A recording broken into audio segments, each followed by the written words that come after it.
पंतप्रधान नरेंद्र मोदींनी पेपर फुटी संदर्भात एक्स पोस्ट केली आहे।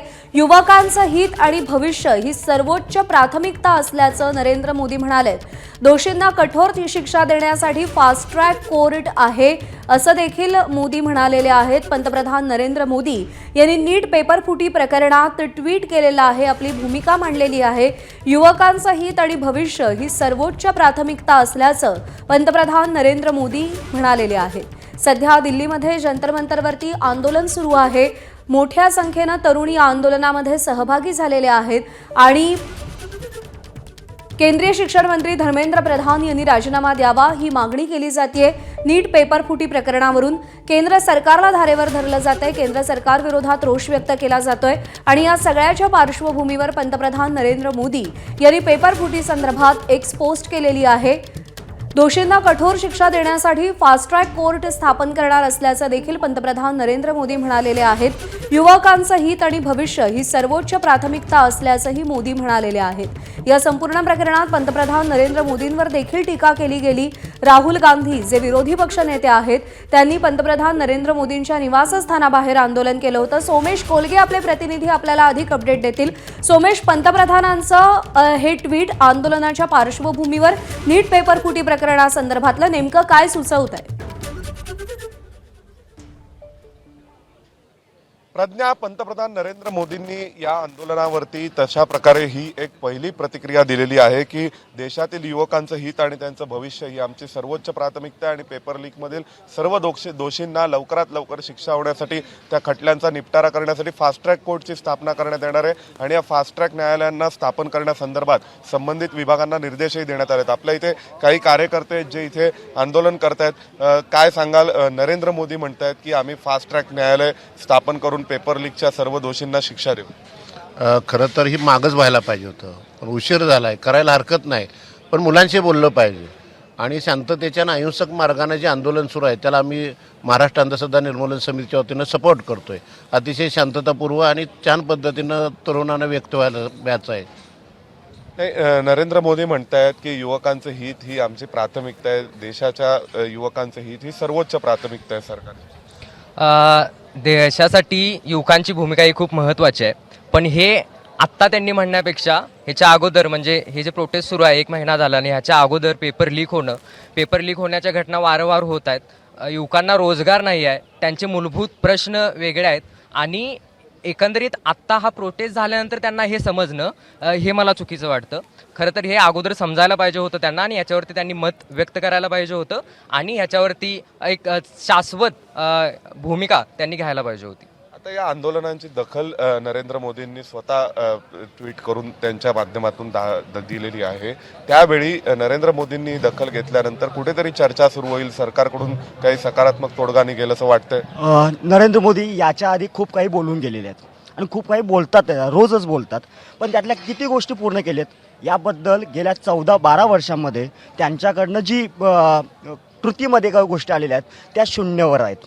त्यामुळे त्यांचं हे सगळं निवडणुका नसल्या तरी त्यांच्या जुमलेगिरी काही थांबलेली नाही आहे।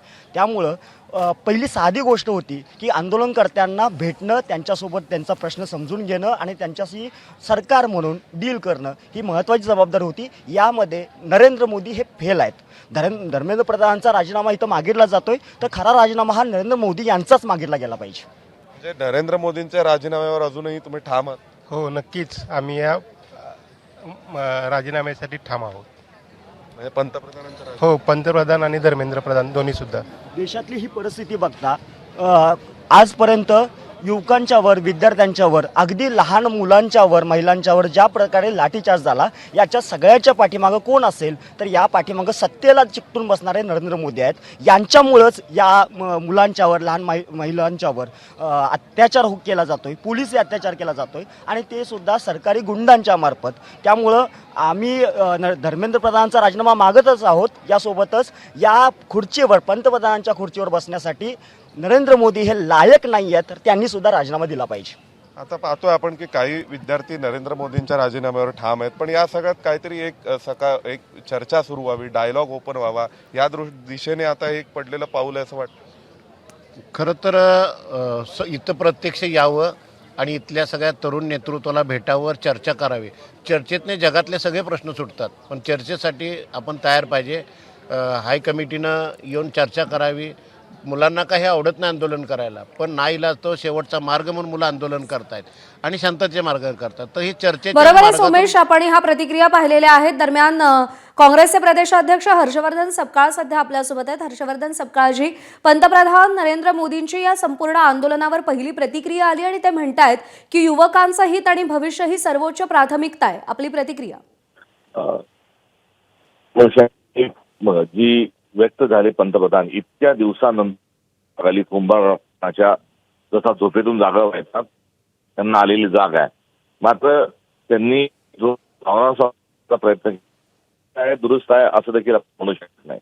सर्वोच्च प्रार्थना झोप होती त्याला गुंडाळून ठेवलं होतं का हे प्रश्न देखील असून या निमित्ताने या ठिकाणी निर्माण होतात. दुसरीकडे त्यांनी कारवाई करू वगैरे जे सांगितलं आहे ते आतापर्यंत का कारवाई केली नाही हा दुसरा प्रश्न. त्यांच्या कारवाईच्या अनुषंगाने आणि त्यांनी दिलेले देशाला जे वचन आहेत त्यातलं एकही वचन त्यांनी अद्यापपर्यंत हे पाळलेलं नाही. पहलगामच्या आरोपींना अतिरेकी केले नाही. पहलगामला आरडीएक्स कुठून आलं, कोण त्यांनी बॉम्बस्फोट घडवला, त्यांच्यावर कुठल्याही प्रकारची कारवाई झाली नाही. राम मंदिर चोरी प्रकरणामध्ये संपतराय असतील काय आणि त्यांचे भगत बच्चे असतील काय त्या संदर्भात कोणीही जेलमध्ये नाही. प्रकारच्या विश्वस्त मंडळावर कारवाई नाही. खात्यामध्ये 15 लाख आले नाही. दरवर्षी 2 कोटी रोजगार मिळाले नाही. शेतकऱ्यांना त्या दीडपट भाव मिळाले नाही. त्यांनी जे जे केलंय अगदी त्याच्या उलट त्यांनी केलंय अशी एकंदर परिस्थिती आहे. त्यामुळे याही प्रकरणामध्ये ते जेव्हा एकीकडे हमी भरतात त्यावेळेस दुसऱ्या बाजूला नाही हे देखील कुठेतरी त्या एकंदरीत आतापर्यंतच्या वागणुकीवरून आणि त्यांच्या 12 वर्षाच्या कारकिर्दीवरून आपल्या लक्षात येईल. ते का धर्मेंद्र प्रधान यांना वाचवत आहेत हे लोकांपुढे आहे. 1 नेशन 1 इलेक्शन इथून त्यांनी त्यांची सापळा रचण्याची सुरुवात भारतीय जनता पक्षाने RSSच्या विचारधारेतून केली होती. 1 नेशन 1 इलेक्शन काय तर वरच्याच माणसाने सर्व कंट्रोल करायचं, नियंत्रण ठेवायचं, विकेंद्रीकरण न करता सत्ता एकाच्या हाती. पुढे चालून 1 नेशन 1 एक्झामिनेशन झालेली आहे. म्हणजे या एक्झामिनेशन मध्ये घोळ घालायचा आणि स्वतःच्या संबंधित संस्था संघटना पुढाऱ्यांची स्वतःच्याच पक्षाची व्यवस्था नीटच्या माध्यमातून केलेली आहे. पुढे चालून 1 नेशन 1 पार्टी करण्याच्या अनुषंगाने त्यांचा प्रवास सुरू आहे. तेव्हा पक्ष फोडा आणि आपलाच पक्ष मजबूत करा हे आहे. आपल्याला थोडा उपहास वाटत असेल मात्र आगामी काळामध्ये मान नाही 1 नेशन 1 चॅनल या दृष्टिकोनातून घेऊन चालले. या सर्वांची गोळाबेरीज ठीक आहे. हर्षवर्धन सपकाळजी, आपण सरकारवरती आरोप करताय. सरकार काल संसदेमध्ये चर्चेसाठी तयार होतं. आज तरी या सगळ्या मुद्द्यावरती चर्चा होते का? विरोधकांच्या भूमिकेकडे लक्ष असेल. धन्यवाद, आपण एबीपी माझाला प्रतिक्रिया दिलीत त्यासाठी. एबीपी माझा, उघडा डोळे बघा नीट.